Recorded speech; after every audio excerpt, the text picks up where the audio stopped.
ಪಿತನಿಗೂ ಸುತನಿಗೂ ಮತ್ತು ಪವಿತ್ರಾತ್ಮರಿಗೂ ಮಹಿಮೆಯಾಗಲಿ. ಆದಿಯಲ್ಲಿದ್ದ ಹಾಗೆ ಈಗಲೂ ಯಾವಾಗಲೂ ಸದಾಕಾಲಕ್ಕೂ ಸ್ತೋತ್ರ ಉಂಟಾಗಲಿ.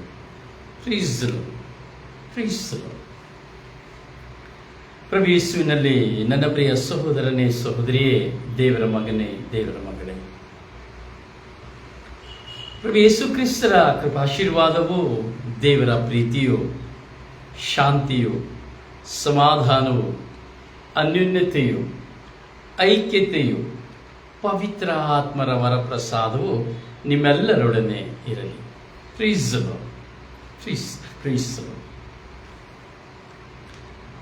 ಪ್ರಿಯರೇ, ಬದುಕಿನಲ್ಲಿ ನಮ್ಮ ಬದುಕಿನಲ್ಲಿ ನಾವು ತುಂಬ ಕನಸುಗಳನ್ನು ಕಟ್ಟಿಕೊಂಡಿದ್ದೇವೆ. ಆ ಕನಸುಗಳನ್ನು ಕಟ್ಟಿಕೊಳ್ಳುವಾಗ ಆ ಕನಸನ್ನು ಈಡೇರಿಸುವುದಕ್ಕೆ ನಾವು ಸತತವಾಗಿ ಪ್ರಯತ್ನ ಪಡ್ತೇವೆ. ಒಂದು ಬಿಸ್ನೆಸ್ ಆದರೂ ಸಹ ಅಷ್ಟೇ. ಏನಾದರೂ ಮಾಡಿ ಆ ಬಿಸ್ನೆಸ್ಸಲ್ಲಿ ನಾವು ಪ್ರಗತಿ ಹೊಂದಬೇಕು, ಏನಾದರೂ ಮಾಡಿ ಒಂದು ಮನೆಯನ್ನು ಕಟ್ಟಬೇಕು, ಸಮಯವಾಯಿತು, ವಯಸ್ಸಾಯಿತು, ನನ್ನ ಮಗಳಿಗೆ ಮದುವೆ ಮಾಡಬೇಕು, ಅಥವಾ ನಾನು ಮದುವೆ ಮಾಡಿಕೊಳ್ಳಬೇಕು. ಹೀಗೆ ಅನೇಕ ವಿಷಯದ ಒಂದು ಕನಸುಗಳನ್ನು ನನಸು ಮಾಡಿಕೊಳ್ಳಿಕ್ಕೆ ನಾವು ತುಂಬ ಪ್ರಯತ್ನ ಪಡ್ತೇವೆ. ಎಲ್ಲರಿಗೂ ಆಸೆ ಇಲ್ವಾ? ನನಗೂ ಸಹ ಅದೇ ಆಸೆ, ನಿಮಗೂ ಸಹ ಅದೇ ಆಸೆ. ಈ ಕನಸಿನ ಹಿಂದೆ ಓಡಿ ಓಡಿ ಎಷ್ಟೋ ಸಾರಿ ಒಂದರಲ್ಲಿ ನಾವು ಜಯಗೊಳಿಸಬೇಕು ಅಂತೇಳಿ ಇರೋದನ್ನು ಸಹ ಕಳ್ಕೊಂಡು ಬಿಡೋದನ್ನ ನಾವು ನೋಡ್ತೇವೆ. ಇರುವುದನ್ನು ಸಹ ನಾವು ಕಳೆದುಕೊಂಡು ಬಿಡ್ತೇವೆ. ಬಿಡುವುದಿಲ್ಲ. ಮರಳಿ ಯತ್ನವ ಮಾಡು ಎಂಬಂತೆ ನಾವು ಮರಳಿ ಯತ್ನವ ಮಾಡಲು ಆರಂಭಿಸುತ್ತೇವೆ. ಕಾರಣ ನಮ್ಮಲ್ಲಿರುವಂತಹ ಒಂದು ವಿಶ್ವಾಸ. ಅಲ್ಲಿ ನಾವು ಮಾಡತಕ್ಕಂಥ ಬಿಸ್ನೆಸ್, ನಾವು ಮಾಡತಕ್ಕಂಥ ಆಲೋಚನೆಯಲ್ಲಿ ಎಲ್ಲಾದರೂ ಸಮಸ್ಯೆಗಳಿದೆ ಎಂಬುದಾಗಿ ಪರಿಶೀಲಿಸ್ತೇವೆ. ಯಾಕೆ ನನ್ನ ಬಿಸ್ನೆಸ್ ಕುಂಠಿತವಾಗಲು ಏನು ಕಾರಣ? ನಾನು ಮಾಡಬೇಕಾದಂಥ ಕಾರ್ಯವನ್ನು ಮಾಡದಿರಲಿ ಏನು ಕಾರಣ? ಲಾಸ್ ಆಗಲಿಕ್ಕೆ ಏನು ಕಾರಣ? ಇಂಥ ಒಂದು ಚಿಂತೆಗಳು ನಾವು ಚಿಂತಿಸ್ತೇವೆ. ಅದನ್ನು ಸರಿಪಡಿಸಿಕೊಳ್ಳಿಕ್ಕೆ ಚಿಂತಿಸ್ತೇವೆ. ಪ್ರಿಯರಿಗೆ, ಪ್ರಾಪಂಚಿಕವಾದ ಈ ಚಿಂತನೆಗಳ ನಿಮಿತ್ತವಾಗಿ ಇಷ್ಟು ತೊಳಲಾಡುತ್ತೇವೆ, ಪಡಲಾಡುತ್ತೇವೆ ಪ್ರತಿಯೊಬ್ಬ ಮನುಷ್ಯ. ಆದರೆ ಆಧ್ಯಾತ್ಮಿಕ ವಿಷಯಕ್ಕೆ ಬರುವಾಗ ನಾವು ನಮ್ಮ ಜೀವನವನ್ನು ಬದಲಾಯಿಸಿಕೊಳ್ಳಲು ಸಹ ಹಲವಾರು ಜನ ಪ್ರಯತ್ನ ಪಡುವುದುಂಟು. ಆದರೆ ಸಂಪೂರ್ಣವಾಗಿ ಪ್ರಯತ್ನ ಪಡುವುದು ಕಷ್ಟ. ಯಾಕೆಂದ್ರೆ ಒಂದರ ಮೇಲೆ ಒಂದು ನಮಗೆ ಸಮಸ್ಯೆಗಳು ಬರುವಾಗ ಕೆಲವು ಸಾರಿ ವಿಶ್ವಾಸದಲ್ಲಿ ನಾವು ಕೊರತೆಯುಳ್ಳವರಾಗಿ ಹೋಗ್ಬಿಡುತ್ತೇವೆ. ಪವಿತ್ರಾತ್ಮರು ಎಂದೇಳುವಾಗ ನೋಡಿ, ನಾವು ಪವಿತ್ರಾತ್ಮರಿಗಾಗಿ ಹಂಬಲಿಸ್ತೇವೆ. ಈ ಪಂಚಶತಮ ದಿನದ ಸಿದ್ಧತೆಗಾಗಿ ನಾವು ದಿನವಹಿ ಧ್ಯಾನವನ್ನು ಧ್ಯಾನಿಸ್ತಾ ಇದ್ದೇವೆ. ಪವಿತ್ರಾತ್ಮರನ್ನು ಪಡೆದುಕೊಳ್ಳಬೇಕಾದ್ರೆ ಏನು ಮಾಡಬೇಕೆಂಬ ಚಿಂತನೆಗಳನ್ನು ನಾವು ಮಾಡುತ್ತಾ ಇದ್ದೇವೆ. ಒಂದು ಆಲೋಚನೆಗಳನ್ನು, ಆಯೋಗಗಳನ್ನು ನಾವು ಮಾಡುತ್ತಾ ಇದ್ದೇವೆ. ಪವಿತ್ರಾತ್ಮರನ್ನು ಪಡೆದುಕೊಳ್ಬೇಕಾದ್ರೆ ನಾನು ಏನು ಮಾಡಬೇಕು? ನೀವೇ ಸಹ ನೀವು ಒಬ್ಬಂಟಿಗರಾಗಿ ಕುಳಿತುಕೊಂಡು ಧ್ಯಾನ ಪರವಶವಾಗಿ ನೀವು ಪ್ರಾರ್ಥಿಸಿದ್ದೇ ಆದರೆ ಖಂಡಿತವಾಗಿ ನಿಮಗೆ ಅದರ ಸದುತ್ತರ ಸಿಗುತ್ತದೆ. ನಾನು ಪವಿತ್ರಾತ್ಮರನ್ನು ಪಡೆದುಕೊಳ್ಳಬೇಕಾದರೆ ಏನು ಮಾಡಬೇಕು? ಕೇಳ್ತೇವೆ, ಪ್ರಬೋಧನೆಗಳನ್ನ ಕೇಳ್ತೇವೆ, ಎಷ್ಟೋ ಬೈಬಲ್ ಪುಸ್ತಕಗಳನ್ನು ಓದ್ತೇವೆ, ಬೇರೆ ಸ್ಪಿರಿಚುವಲ್ ಪುಸ್ತಕಗಳನ್ನು ಓದ್ತೇವೆ, ಅನೇಕ ವಿಧದ ಪ್ರಬೋಧನೆಗಳನ್ನ ನಾವು ಕೇಳ್ತೇವೆ. ಆದರೂ ಸಹ ನಮಗೆ ಗೊತ್ತಿಲ್ಲ ಪವಿತ್ರಾತ್ಮರನ್ನ ಹೇಗೆ ಪಡೆದುಕೊಳ್ಳಬೇಕೆಂಬುದಾಗಿ. ನಾನು ಪ್ರಾರಂಭದ ದಿನದಲ್ಲಿ ಹೇಳಿದೆ, ಒಂದು ಧ್ಯಾನದಲ್ಲಿ ಹೋಗಿ ಒಂದು ಆರಾಧನೆ ಮಾಡಿಬಿಟ್ರೆ ಪವಿತ್ರಾತ್ಮ ಸಿಗೋದಿಲ್ಲ ಅಂತೇಳಿ. ಒಂದು ದಿನಕ್ಕೆ ಪವಿತ್ರಾತ್ಮ ಸಿಕ್ಕೋದಿಲ್ಲ. ಕೆಲವರಿ ವರ್ಷವಾದರೂ ಪವಿತ್ರಾತ್ಮ ಸಿಕ್ಕೋದಿಲ್ಲ, 10 ವರ್ಷ ಆದರೂ ಪವಿತ್ರಾತ್ಮ ಸಿಕ್ಕೋದಿಲ್ಲ. ಯಾಕೆಂದ್ರೆ ಅದು ದೇವರ ಕೊಡುಗೆ. ಮನುಷ್ಯನ ಪ್ರಾರ್ಥನೆಯಿಂದಲೋ, ಮನುಷ್ಯನ ಉಪವಾಸದಿಂದಲೋ, ಮನುಷ್ಯನ ತ್ಯಾಗದಿಂದಲೂ ಅಲ್ಲ ಪವಿತ್ರಾತ್ಮರು ನಮಗೆ ಲಭ್ಯವಾಗುವಂಥದ್ದು. ಆ ದೇವರ ಕರುಣೆಯಿಂದಲೇ, ಪವಿತ್ರಾತ್ಮರ ಕರುಣೆಯಿಂದಲೇ ಪವಿತ್ರಾತ್ಮರನ್ನು ಪಡೆದುಕೊಳ್ಳುವಂಥದ್ದು. ಆದರೆ ಪವಿತ್ರಾತ್ಮದತ್ತ ಜೀವನ, ಪವಿತ್ರಾತ್ಮ ಭರಿತ ಜೀವನ ನಮ್ಮದಾಗಬೇಕು. ಅಂದ್ರೆ ನಾನು ಸಂಪೂರ್ಣವಾಗಿ ಪವಿತ್ರಾತ್ಮರಿಂದಲೇ ನಾನು ತುಂಬಿ ಬಾಳಬೇಕು, ಪವಿತ್ರಾತ್ಮರೊಂದಿಗೆ ನಾನು ಪೋಷಣೆಯನ್ನು ಪಡೆಯಬೇಕು, ಪವಿತ್ರಾತ್ಮರೊಂದಿಗೆ ನಾನು ಜೀವಿತವಾದ ಪಯಣವನ್ನು ನಾನು ಸಾಗಬೇಕು ಎನ್ನುವುದಾದರೆ ಈ ದಿನಗಳಲ್ಲಿ ಧ್ಯಾನಿಸುತ್ತಿರುವಂತಹ ಎಲ್ಲ ಕಾರ್ಯಗಳನ್ನ ನಾವು ಮಾಡಲೇಬೇಕು. ಎಲ್ಲ ಕಾರ್ಯಗಳನ್ನ ಗಣನೆ ತೆಗೆದುಕೊಳ್ಳಲೇಬೇಕು. ನಾವು ನಾಡಿದ್ದು ಕಳೆದ ದಿನದಲ್ಲಿ ನಾವು ನೋಡ್ತಾ ಇದ್ದೇವೆ, ಪವಿತ್ರಾತ್ಮವನ್ನು ಪಡೆದುಕೊಳ್ಳಬೇಕಾದ್ರೆ 9-10 ವಿಷಯಗಳು ನಮ್ಮ ಮುಂದೆ ಇದೆ. ಕಾದಿರಬೇಕು, ಸಿದ್ಧರಾಗಿರಬೇಕು, ಪರಿಶುದ್ಧರಾಗಿರಬೇಕು, ಹೌದಲ್ಲ? ಮತ್ತೆ ಪ್ರಾರ್ಥನೆ ಮಾಡಬೇಕು, ಪ್ರೀತಿಸಬೇಕು, ಕ್ಷಮಿಸಬೇಕು. ನೋಡಿ, ಇದೆಲ್ಲ ಪವಿತ್ರಾತ್ಮರಿಗೆ ಬೇಕಾದಂಥ ವಿಷಯಗಳು. ಪವಿತ್ರಾತ್ಮರನ್ನ ಪಡೆದುಕೊಳ್ಳಬೇಕಾದ್ರೆ ನಾವು ಇದನ್ನೆಲ್ಲ ಮಾಡಬೇಕು. ಇದೆಲ್ಲ ಇದ್ರೇನೆ ಪವಿತ್ರಾತ್ಮದತ್ತ ಜೀವನ ಮಾಡಲು ಸಾಧ್ಯ. ಈ ಪವಿತ್ರಾತ್ಮ ವರದಾನಗಳಿಗಾಗಿ ಎಲ್ಲ ಪವಿತ್ರಾತ್ಮರು ಬೇಕು ಅಂತ ಹೇಳುವುದು ಅದು ದಡ್ಡತನ. ಯಾರಾದ್ರೂ ಪವಿತ್ರಾತ್ಮ ಭರಿತರಾಗಬೇಕು ಅಂದ್ರೆ ವರದಾನಗಳಿಗಾಗಿ. ನೋಡಿ, ನಾವು ನೋಡ್ತೇವೆ ಮತ್ತಾಯನ ಶುಭ ಸಂದೇಶವನ್ನು ನೋಡುವಾಗ ಯೇಸುಸ್ವಾಮಿ ಜನಿಸಿದರು.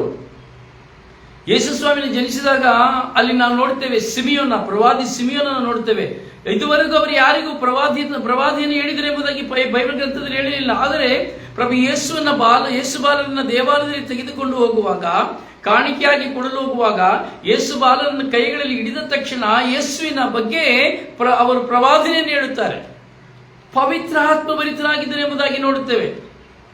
ಹಾಗೆಯೇ ಅಲ್ಲಿ ನಾವು ನೋಡುತ್ತೇವೆ ಪ್ರವಾದಿನಿ ಅಂದ್ರೆ ವಯಸ್ಸಾದಂತ 60-70 ವರ್ಷವಾದಂತಹ ಪ್ರವಾದಿನಿಯನ್ನು ಸಹ ನಾವು ನೋಡುತ್ತೇವೆ. ಕ್ರೈಸ್ತರು ಹಲ್ಲೆಲೂಯಾ ಹಲ್ಲೆಲೂಯಾ ಅಂದಳೆಂಬ ಪ್ರವಾದಿಯನ್ನು ನಾವು ನೋಡುತ್ತೇವೆ.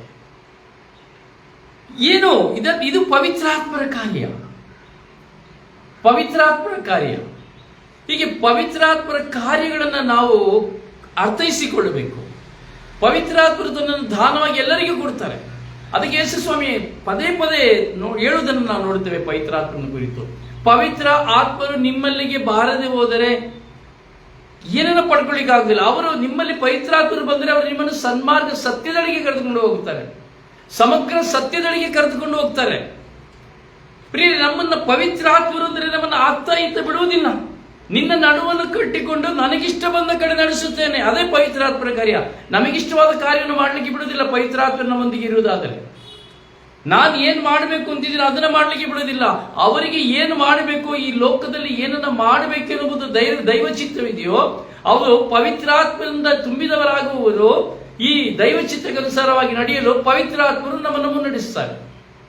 Price the Lord. Hallelujah hallelujah. ಪವಿತ್ರಾತ್ಮ ಭರಿತ ಜೀವಿತ ನಮ್ಮ ನಡೆಯಿಂದ ನುಡಿಯಿಂದ ವ್ಯಕ್ತವಾಗುತ್ತದೆ, ನಮ್ಮ ಪ್ರಾರ್ಥನೆಯಿಂದ ವ್ಯಕ್ತವಾಗ್ತದೆ, ನಮ್ಮ ಸಹನೆಯಿಂದ ವ್ಯಕ್ತವಾಗ್ತದೆ, ನಮ್ಮಲ್ಲಿರುವಂತಹ ದೃಢವಾದ ವಿಶ್ವಾಸದಿಂದ ಅದು ವ್ಯಕ್ತವಾಗ್ತದೆ, ನಮ್ಮಲ್ಲಿರುವಂತಹ ಅಚಲವಾದ ವಿಶ್ವಾಸದಿಂದ ನಮಗೆ ಅದು ವ್ಯಕ್ತವಾಗ್ತದೆ. ಪವಿತ್ರಾತ್ಮರು ಎಂದು ಹೇಳಿದ ತಕ್ಷಣ ಯಾವುದೋ ಧ್ಯಾನಕ್ಕೆ ಧ್ಯಾನ ಮಂದಿರಕ್ಕೆ ಹೋಗಿ, ಬೇರೆ ಯಾವುದೋ ಧ್ಯಾನ ಮಂದಿರಕ್ಕೆ ಹೋಗಿ, RRCಗೆ ಹೋಗಿ, ಅಥವಾ ಹಲವಾರು ಧ್ಯಾನ ಮಂದಿರಗಳನ್ನ ನೋಡಿ ಎಲ್ಲಿ ಹೋಗಿ ನಾವು ಕುತ್ಕೊಂಡು ಕೈ ಚಪ್ಪಾಳೆ ತಟ್ಟಿ ಕೈಗಳನ್ನು ಎತ್ತಿ ಸ್ತುತಿಸಿ ಪ್ರಾರ್ಥನೆ ಮಾಡಿ. ನಾನು ಇದನ್ನು ಪದೇ ಪದೇ ಹೇಳ್ತೇನೆ. ನೀವು ಈ ಮಾತನ್ನ ಎಲ್ಲ ಕಡೆ ಹೇಳ್ತೇನೆ, ಎಲ್ಲ ಕಡೆ ನಾನು ಹೇಳ್ತೇನೆ. ಪವಿತ್ರಾತ್ಮನ ಈ ರೀತಿಯಾಗಿ ನಾವು ಪಡೆದುಕೊಳ್ಳಿಕ್ಕೆ ಆಗೋದಿಲ್ಲ. ನನ್ನ ಜೀವನ ಬದಲಾವಣೆಯಾಗಬೇಕು. ನನ್ನ ಜೀವನ ಬದಲಾವಣೆಯಾಗಲು ನಾನು ಪವಿತ್ರಾತ್ಮರ ಸಹಾಯವನ್ನು ಯಾಚಿಸಬೇಕು. ಪವಿತ್ರಾತ್ಮರನ್ನು ಕೂಗಿ ಕರೆಯಬೇಕು. ಓ ಪವಿತ್ರಾತ್ಮರು ನನಗೆ ಸಹಾಯ ಮಾಡಿ ಎಂದು ಕರೆಯಬೇಕು.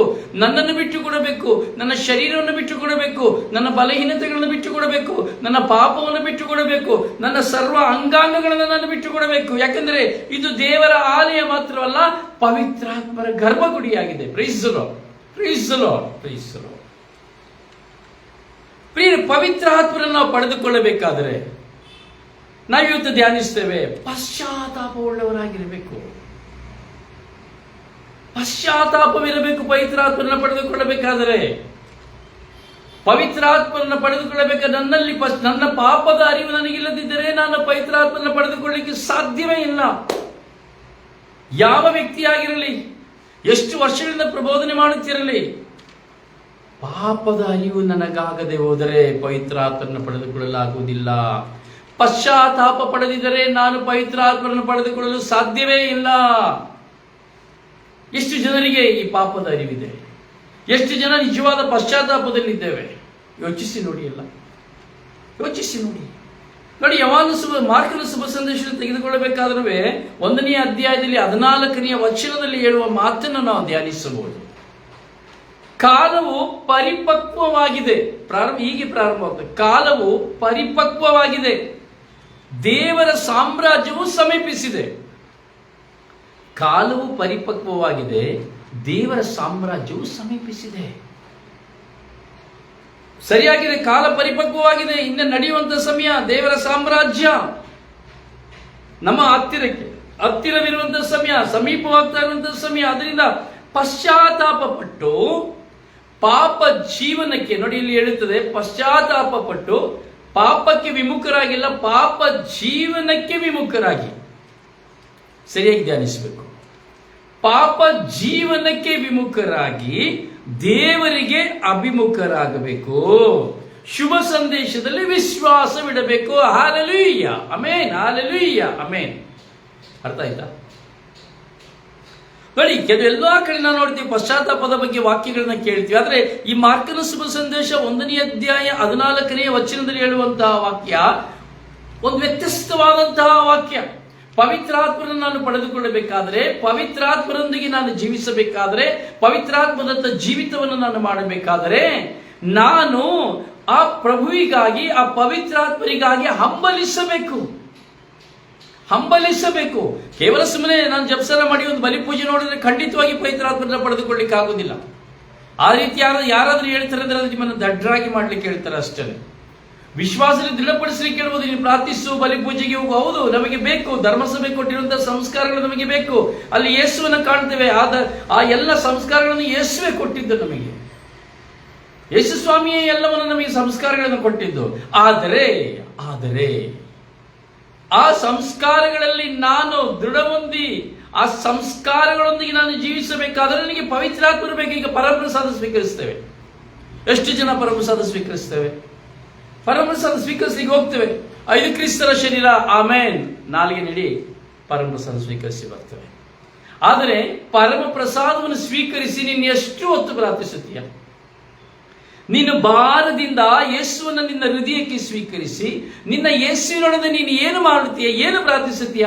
ಹೋಗಿ ಘಟಕನೆ ನುಂಗು ಬಿಡ್ತಾರೆ, ಕೂತ್ಕೊಂಡು ಬಿಡ್ತಾರೆ, ಅಥವಾ ಕಚ್ಚಿ ತಿಂದು ಬಿಡ್ತಾರೆ, ಕೂತ್ಕೊಂಡು ಬಿಡ್ತಾರೆ. ಅಷ್ಟೇ ನಾವು ನೋಡಿದ್ದೇವೆ. ಆದರೆ ಪರಮಪ್ರಸಾದ ಸ್ವೀಕರಿಸಿದ ಬಳಿಕ ನೀನು ಭಾರದಿಂದ ನಿನ್ನ ದೇವರೊಡನೆ, ನಿನ್ನ ಯೇಸುವಿನೊಡನೆ ನೀನು ಮಾತನಾಡಬೇಕು. ನೀನು ಹೆಚ್ಚೆಚ್ಚಾಗಿ ಏನೋ ಬರೀ ನನಗೆ ಅದು ಬೇಕು, ಇದು ಬೇಕು, ಅದು ಕೊಡು, ಇದು ಕೊಡು, ಮನೆ ಕೊಡು, ಮಠ ಕೊಡು, ಪಾಸ್ ಕೊಡು, ನನಗೆ ವೀಸಾ ಕೊಡು, ನನಗೆ ಅದಕ್ಕೂ ಆಸ್ತಿ ಕೊಡು, ಅಂತಸ್ತು ಕೊಡು, ಮದುವೆ ಕೊಡು, ಮಕ್ಕಳು, ಇದಲ್ಲ. ಇದು ಆಧ್ಯಾತ್ಮಿಕ ಜೀವನ. This is not spiritual life. ಇದು ನಿಜವಾದ ಸ್ಪಿರಿಚುವಲ್ ಲೈಫ್ ಅಲ್ಲ. ಪ್ರಿಯರು, ಎಲ್ಲರೂ ತಪ್ಪಾಗಿ ತಿಳ್ಕೊಂಡಿದ್ದೇವೆ. ಆಧ್ಯಾತ್ಮಿಕ ಜೀವನವೇ ಬೇರೆ, ಆಧ್ಯಾತ್ಮಿಕ ಜೀವನವೇ ಬೇರೆ, ಆಧ್ಯಾತ್ಮಿಕ ವಿಶ್ವಾಸವೇ ಬೇರೆ, ಆಧ್ಯಾತ್ಮಿಕ ಪ್ರಾರ್ಥನೆಯೇ ಬೇರೆ, ಆಧ್ಯಾತ್ಮಿಕ ಕರೆಯೇ ಬೇರೆ. ಪ್ರತಿಯೊಂದು ವ್ಯತ್ಯಾಸವಿದೆ. ಪವಿತ್ರಾತ್ಮ ಭರಿತನಾಗಿ, ನಾನು ಪವಿತ್ರಾತ್ಮದತ್ತವಾಗಿ ನೀನು ಎಲ್ಲೇ ಕುಳಿತರು, ಯಾವ ಸ್ಥಳದಲ್ಲಿ ನೀನು ಹೋಗಿ ಬೋರಲು ಬಿದ್ದರೂ ನಿನ್ನ ಕೈಯಲ್ಲಿ 1 ತಾಸು, ಕನಿಷ್ಠ 1 ತಾಸು ನಿನ್ನ ಕೈಯಲ್ಲಿ ಎದ್ದೇಳಲಿಕ್ಕೆ ಆಗುವುದಿಲ್ಲ. ಯಾಕೆಂದರೆ ನಿನ್ನ ಆತ್ಮ ಪ್ರಾರ್ಥಿಸಲು ಪ್ರಾರಂಭವಾಗುತ್ತದೆ, ನಿನ್ನ ದೇವರನ್ನು ಸ್ತುತಿಸಲು ಪ್ರಾರಂಭವಾಗ್ತದೆ. ಒಂದು ಆತ್ಮಿಕವಾದ ಸಂಬಂಧ ಅಲ್ಲಿ ಬೆಳೆಯುತ್ತದೆ. ಬಿಟ್ಟು ಬರಲಿಕ್ಕೆ ಆಗುವುದಿಲ್ಲ, ಅಲ್ಲಿಂದ ಬಿಟ್ಟು ಬರಲಿಕ್ಕೆ ಆಗುವುದಿಲ್ಲ. ಲೋಕವನ್ನು ಕುರಿತು, ಲೋಕದಲ್ಲಿ ಇರುವುದನ್ನು ಕುರಿತು ಕೇಳಲಾಗುವುದಿಲ್ಲ. ದೇವರ ಆತ್ಮನನ್ನ ಪಡೆದುಕೊಳ್ಳುತ್ತಾ, ಆ ದೇವರ ಆತ್ಮನಿಂದ ತುಂಬಿದವರಾಗಿ, ಆ ದೇವರ ಆತ್ಮದ ಚಿತ್ತದ ಪ್ರಕಾರವಾಗಿ ಈ ಲೋಕದಲ್ಲಿ ಜೀವಿಸಲು ನಾವು ಶ್ರಮಿಸುವಂತದ್ದಾಗಿದೆ. ಪ್ರೈಸರು, ಹಲ್ಲೆಲೂಯ, ಹಲ್ಲೆಲೂಯ, ಹಲ್ಲೆಲೂಯ. ಹಾಗೆ ಬರೀ ಪರಮಪ್ರಸಾದವನ್ನು ಸ್ವೀಕರಿಸಿ ಆಮೇನ್ ಎಂದು ಹೇಳಿ ಹೋದ್ರಲ್ಲ, ಅಲ್ಲಿ ಏನೂ ಇಲ್ಲ. ನನ್ನಲ್ಲಿ ಪಶ್ಚಾತ್ತಾಪವಿದೆಯೇ? ನನ್ನ ಪಾಪದ ಅರಿವಿದೆಯೇ? ಪಾಪದ ಅರಿವಿನಿಂದ ನನ್ನ ಪರಮಪ್ರಸಾದವನ್ನು ಸ್ವೀಕರಿಸಿದ್ದೇನಾ? ಅಥವಾ ಪಾಪದ ಅರಿವಿನಿಂದ ನಾನು ನಿಜವಾಗಿ ಕುಳಿತು ನನ್ನ ಪಾಪವನ್ನು ದೇವರಿಗೆ ಸಮರ್ಪಿಸಿ ಅದರಿಂದ ಹೊರಬರಲು ಯತ್ನಿಸಿದ್ದೇನಾ? ಅಥವಾ ಇದು ನನಗೆ ಬೇಡ ಎಂದು ನಾನು ಬಿಟ್ಟಿದ್ದೇನಾ? ಚಿಂತಿಸಿಬಿಡಿ. ಪಶ್ಚಾತ್ತಾಪ ಪಟ್ಟು ಪಾಪ ಜೀವನಕ್ಕೆ ನಾವು ದೂರವಾಗಬೇಕು. ಪಾಪ ಜೀವನವನ್ನು ಬಿಟ್ಟು ಬಿಡಬೇಕು. ನೋಡಿ, ಪಾಪ ಜೀವನವನ್ನು ಬಿಟ್ಟು ಬಿಡಬೇಕು. ಎಲ್ಲಿ ಬಿಡ್ತಾ ಇದ್ದೇವೆ ಪಾಪ ಜೀವನ? ಎಲ್ಲಿ ಬಿಡ್ತಾ ಇದ್ದೇವೆ? ಶುಭ ಸಂದೇಶದಲ್ಲಿ ವಿಶ್ವಾಸವಿಡಬೇಕು. ಎಲ್ಲಿ ಇಡ್ತಾರೆ ವಿಶ್ವಾಸ? ಎಲ್ಲಿದೆ? ಆ ಪಂಗಡದವರು ಈ ಪಂಗಡದವರು ಅವರು ಯಾರು ಯಾವ ವಾಕ್ಯನ ಹೇಳ್ತಾರೆ ಆ ವಾಕ್ಯವನ್ನು ನಂಬಿಕೊಂಡು ಆ ವಾಕ್ಯನ 100 ಸಾರಿ 1000 ಸಾರಿ ಹೇಳ್ಕೊಂಡು ಹೋಗ್ತೇವಲ್ಲ ಅಷ್ಟೇನೆ.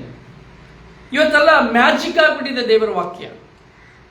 ನಾನು ಬದಲಾವಣೆ ಆಗುವುದಿಲ್ಲ, ನಾನು ಪರಿವರ್ತನೆ ಆಗುವುದಿಲ್ಲ, ನನ್ನಲ್ಲಿರೋದನ್ನು ಬಿಟ್ಟು ಬಿಡುವುದಿಲ್ಲ, ಪಶ್ಚಾತ್ತಾಪ ಇಲ್ಲ. ಒಂದು ಬ್ರದರ್ ಹೇಳಿದ್ರು, ಈ ವಾಕ್ಯನ 100 ಸಾರಿ ಹೇಳ್ತಾನೆ ಇರು, ಪದೇ ಪದೇ ನೀನು ಹೇಳ್ತಾನೆ ಇರು ಅಷ್ಟೇ. ಕಳೆದ ದಿನ ಒಂದು ಸಹೋದರಿ ನನಗೆ ಕರೆ ಮಾಡಿದ್ರು. ತುಂಬಾ ಆತ್ಮೀಯ ವಿಶ್ವಾಸದಲ್ಲಿರುವಂತಹ ಮಗಳು. ಆಕೆಯೊಡನೆ ಮಾತನಾಡುವಾಗ ಆಕೆ ಯಾವುದೋ ಒಂದು ಸಮಸ್ಯೆ, ಆ ಸಮಸ್ಯೆ ನಿಮಿತ್ತವಾಗಿ ಆಕೆಗೆ ತಕ್ಷಣ ಒಂದು ವಾಕ್ಯ ಜ್ಞಾಪಕಕ್ಕೆ ಬಂತು. ಒಂದು ಗುರುಗಳು ಆಕೆಗೆ ಹೇಳಿದಂತಹ ವಾಕ್ಯ ಜ್ಞಾಪಕಕ್ಕೆ ಬಂದು, ಆ ಒಂದು ಮಕಾಬಿಯರ ಗ್ರಂಥದಲ್ಲಿ 4ನೇ ಅಧ್ಯಾಯದಲ್ಲಿ 9-10 ವಚನಗಳನ್ನ ಅವಳಿಗೆ ಜ್ಞಾಪಕ ಬಂತು. ಅದನ್ನ ಪದೇ ಪದೇ ಹೇಳಬೇಕು ಅಂತ ಹೇಳಿ ಅವಳಿಗೆ ಹೇಳಿಕೊಟ್ಟಿದ್ರು. ಅವಳು ಹೇಳ್ತಾಳೆ, ಮಾತಾಡಿ ಬರ್ಬೇಕಾದ್ರೆ ಅಲ್ಲಿ ಪ್ರಾರ್ಥಿಸಿ ಬರ್ಬೇಕು, ಮಾತಾಡಿದ ನಂತರ ಬರ್ಬೇಕಾದ್ರೆ ಇಲ್ಲ, ನನಗೆ ಈ ರೀತಿ ಹೇಳಿದ್ರು, ಈ ರೀತಿ ನನ್ನ ಮನೆಯಲ್ಲಿ ಒಂದು ಸಮಸ್ಯೆ ಇತ್ತು, ಅದರಿಂದ ನನ್ನ ಮನೆಯಲ್ಲಿರುವಂತಹ ಈ ಒಂದು ಸಮಸ್ಯೆ ನಿಮಿತ್ತವಾಗಿ ನಾನು ಆ ವಾಕ್ಯನ ನಾನು ಒಂದು 4 ಸಾರಿ ಹೇಳಿದೆ ಅಷ್ಟೇನೆ. ತಕ್ಷಣ ನಾನೊಂದು ಪರಿವರ್ತನೆಯನ್ನು ಕಂಡೆ. ಸಂತೋಷ. ಆ ಪರಿವರ್ತನೆ ಎಷ್ಟು ದಿವಸದವರೆಗೆ ಅಂದರೆ ಆ ವಾಕ್ಯವನ್ನ ನಾನು ಒಂದು ವಸ್ತುವಾಗಿ ನೋಡ್ತಾ ಇದ್ದೇನೆ ಅಷ್ಟೇನೆ. ನಾವೇನ್ ಮಾಡ್ತಾ ಇದೀವಿ? ಆ ವಾಕ್ಯ ಹೇಳಿದ್ರಿಂದ ನನಗೆ ಸಿಗ್ತದೆ, ಆ ವಾಕ್ಯ ಹೇಳಿದ್ರಿಂದ ನನಗೆ ಆಶೀರ್ವಾದ. ಎಷ್ಟೋ ಜನರ ಮೂಢನಂಬಿಕೆಗಳು. ಆದರೆ ಆ ವಾಕ್ಯದಲ್ಲಿ ಶಕ್ತಿ ಇದೆ, ಆ ವಾಕ್ಯದಲ್ಲಿ ಜೀವವಿದೆ, ಆ ವಾಕ್ಯ ನಿಜವಾಗಿ ದೇವರ ವಾಕ್ಯ. ಆದರೆ ಆ ವಾಕ್ಯಕ್ಕೂ ನನ್ನ ಜೀವನಕ್ಕೂ ಇರುವ ಸಂಬಂಧ, ಪಶ್ಚಾತ್ತಾಪವಿದೆಯೇ? ನಾನು ಆ ವಾಕ್ಯವನ್ನ ಒಂದು ಸಾಧನವಾಗಿ ಉಪಯೋಗಿಸಲಿಕ್ಕೆ ಪ್ರಾರಂಭ ಮಾಡ್ತೇನೆ ಅಷ್ಟೇನೆ. ಆ ವಾಕ್ಯನ ಹೇಳಿ ಬರೀ ಆ ವಾಕ್ಯವನ್ನು ಹೇಳ್ತಾ ಇದ್ದೆ, ಅದು ನನ್ನ ಜೀವನ ಬದಲಾಯಿಸಿಕೊಳ್ಳುವುದಿಲ್ಲ, ನನ್ನಲ್ಲಿರುವ ಸುಳ್ಳು ಬದಲಾಯಿಸಿಕೊಳ್ಳುವುದಿಲ್ಲ, ನನ್ನಲ್ಲಿರುವಂತಹ ಅಸೂಯೆ, ನನ್ನಲ್ಲಿರುವಂತಹ ಕ್ಷಮೆ ಇಲ್ಲದ ಜೀವನ, ಪ್ರೀತಿ ಇಲ್ಲದ ಜೀವನ, ಇದೆಲ್ಲವನ್ನ ಬದಲಾಯಿಸಿಕೊಳ್ಳುವುದಿಲ್ಲ. ಕೇವಲ ವಾಕ್ಯವನ್ನು ಹಿಡಿದುಕೊಂಡು ಆ ವಾಕ್ಯ ಹೇಳಿದ್ರಿಂದ ನನಗೆ ಇದರಲ್ಲಿ ಎಲ್ಲಿ ಕ್ರಿಯೆ ಮಾಡುವವರು ಯಾರು? ನೋಡಿ, ನಾನು ಪಾಪ ಜೀವಿತ ಮಾಡುವಾಗ ದೇವರು ನನ್ನಲ್ಲಿ ಬರಲಿಕ್ಕೆ ಸಾಧ್ಯನೇ ಇಲ್ಲ.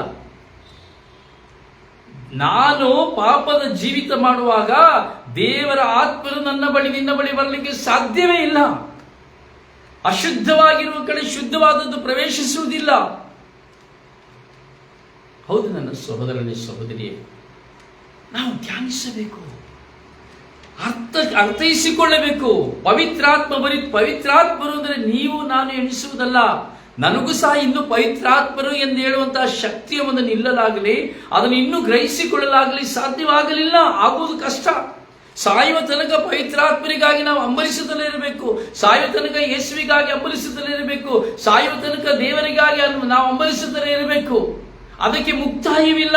ಅಲ್ಲಿ ಯಾವುದು ದೇವರು ಎಂಬ ಪದಕ್ಕೆ ಮುಕ್ತಾಯವಿಲ್ಲ ಯಾವ ಮನುಷ್ಯನಿಗೂ. Praise the Lord, hallelujah, hallelujah.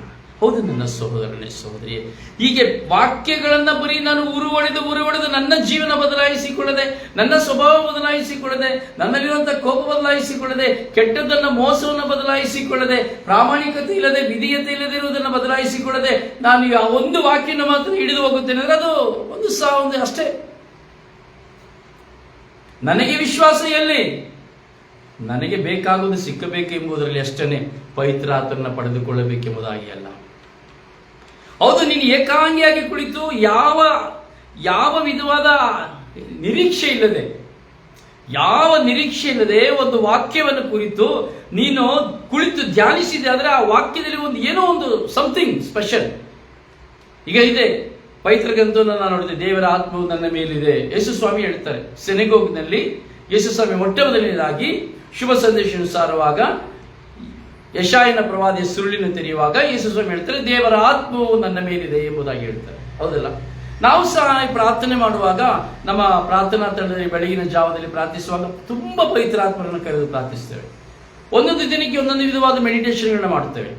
ಆಗ ಹೇಳಿದುಂಟು, ಪವಿತ್ರಾತ್ಮರೇ ನನ್ನಲ್ಲಿ ಬನ್ನಿ, ದೇವರ ಆತ್ಮವು ನನ್ನ ಮೇಲಿದೆ, ಹೇಳಿ, ಎಲ್ಲರೂ ಹೇಳಿ. ಸುಮಾರು 40 ನಿಮಿಷ, 1 ಗಂಟೆ, 1.5 ಗಂಟೆಗಳ ಕಾಲ ಒಂದೇ ಒಂದು ವಾಕ್ಯವನ್ನು ನಾವು ಅಂಬಲಿಸಿ ನಾವು ಅದನ್ನು ಪುನರಾವರ್ತಿಸ್ತೇವೆ.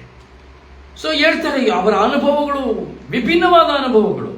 ಆದರೆ ಇದು ವಾಕ್ಯಕ್ಕಾಗಿ ದಾಹಗೊಂಡು ಆ ವಾಕ್ಯದಲ್ಲಿ ಜೀವಿಸಿ ಆ ವಾಕ್ಯದಲ್ಲಿ ಒಂದಾಗುವಂತಹ ಒಂದು ಸನ್ನಿವೇಶ. ಅರ್ಥ ಆಯ್ತಲ್ಲ?